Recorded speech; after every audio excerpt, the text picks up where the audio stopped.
is the first message that you would tell someone that comes to you that's seeking help? Like, what is the core message that you get clients to sign up with you? What is it that you want people to know about feet? Well, to start with that, people find me based on their feet hurt.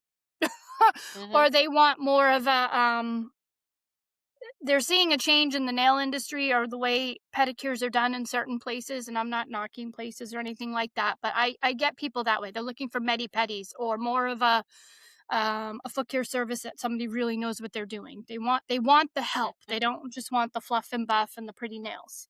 They want the Mhm. help. Mhm. So what I really want people to understand is that the feet really are the messengers of the body. Like they are the mirror of our health. Mhm. And that how our feet are taken care of affects all the way up the body, all the way up to the brain. And that would Okay. be the number one message is the mind, the body, and the soul, as in soul of the foot, um, all work together.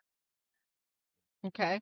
So when someone comes to you, how do you start with them? How do you, like, let's say, okay, they say, I get these cramps in my feet. How do you diagnose and how do you start the treatment? How do you start with them? Okay, so first of all, I just want to say I'm not a doctor. I don't diagnose and I don't determine what somebody has and I don't treat them.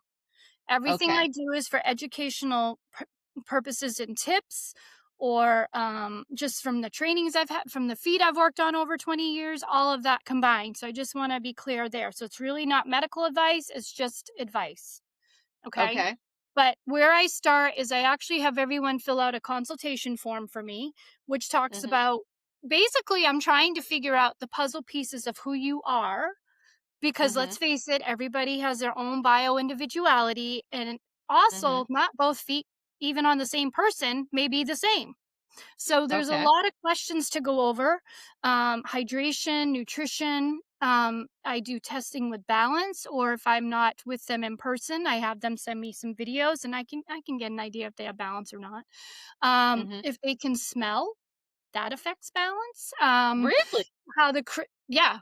So that's a whole nother thing, how cranial nerves affect our body because our information is sent in our cranial nerves up to our brain and it's sent from the back of the brain to the front, not this way.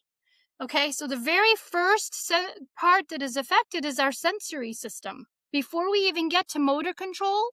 And there's Yeah. 12 cranial nerves. So there's a lot of information before we even get to motor control. So if you don't know what those nerves are, you don't even know that's why when we see older people